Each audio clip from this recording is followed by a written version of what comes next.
What's going on, everybody? Welcome back to another video. Holy crap! 2 news in 1 video, huh? Yeah, I wasn't really going to make a video on this, but since we're in August right now, and we're coming across probably inedible info on the Mario movie, because it's about to be a whole year since the cast was revealed, I honestly think that the possibilities of getting a trailer for the Mario movie is inevitable next month. I wouldn't be surprised if they said something about it. There has been a few nitbits here and there, a few leaks here and there I'm not going to talk about for obvious reasons. But for the case of this video, about, the Mario movie trailer and stuff, but there's also been a lot of reports about, other Nintendo franchises could possibly be in the marks of, getting their other movies. The inevitable Donkey Kong movie, which was rumored back in November, I believe, or something like that, last year in November. And then there was a possibility of a Luigi's Mansion movie, apparently, which would be pretty sick. And then there was there's probably gonna be, maybe there'll be movies on other Nintendo I hope Wario Waluigi get a chance to shine. Same with Rosalina. But I think there's a chance of other Nintendo franchises getting own movies like Zelda or Metroid or Pigment, stuff like that. I feel like they're gonna focus on the Mario stuff first. So after the Mario movie, we're probably gonna get the Donkey Kong movie and maybe Luigi's Mansion. That would be sick. I would like a Mario movie sequel, but assuming if Rosalina makes an appearance in the Mario movie, I wouldn't need it, honestly. But I don't know if she'll show up. But for how much Nintendo likes to use Rosalina over a certain character, I honestly wouldn't be surprised. So, yeah, I would love to see Rosalina in the Mario movie, but I would have to see a trailer first before I decide, But, yeah, I just wanted to bring this up for y'all, but since we're probably going to be getting a trailer, will I make a video talking about it? Of course I will. So, yeah, I'm just going to throw that out right now. Okay, now we're gonna address the other elephant in the room, Splatoon 3. I love the Splatoon series way more than most people think. I've loved it, and compared to, I don't know, the most hated franchise I see talk about on Twitter or something, I don't know, something like that. The Nintendo community, I try not to engage with it anymore. I kind of just stopped dealing with it at this point. Kind of just I'm just accepting whatever games comes out at this point, as long as I get Donkey Kong back.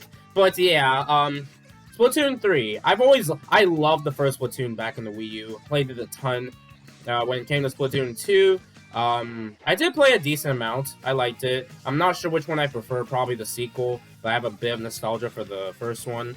Now with Splatoon 3, I've always been so awesomistic, keeping my expectations low for this game, because when I first saw it, I was is it going to be that different to the original the first 2 games, or sequel, I mean, because we have a sequel. Now, you're probably thinking, isn't the point of sequels to make them better?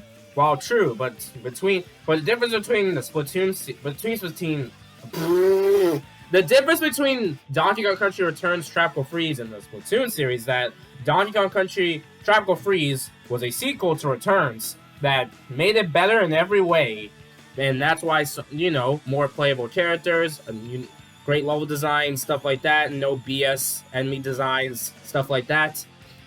And that's why so many people love Tropical Freeze as, their favorite Donkey Kong title, assuming if you played any of the SNES Donkey Kong titles, which I wouldn't blame you if you didn't, so yeah. But that's why Donkey Kong gets a pass. When it comes to Splatoon, I don't know, with the sequel, they did have some new weapons, and a mode called Salmon Run, which is nice. But when it comes to Splatoon 3, I really thought they were just going to add a new mode or something. The card mode looks pretty fun, and the single player will probably be fun just as usual.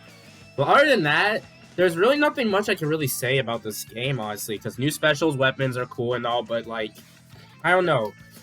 Shouldn't it be new modes or something? And some people make the argument, well, the original games don't have this many modes, why do you care now?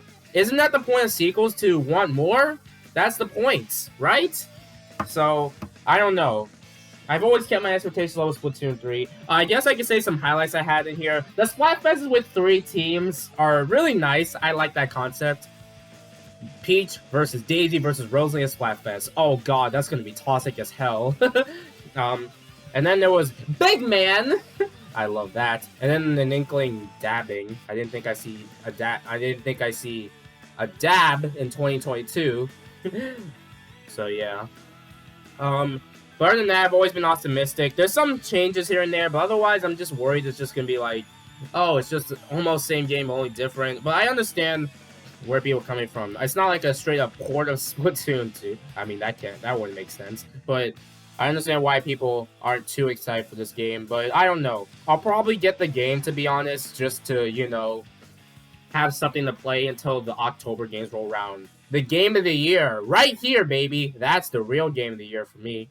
So yeah, that's just how I feel about Splatoon 3. So yeah, I think that's all I really got to talk about. So yeah, Mario movie stuff, and then Splatoon 3. 2 news in one video.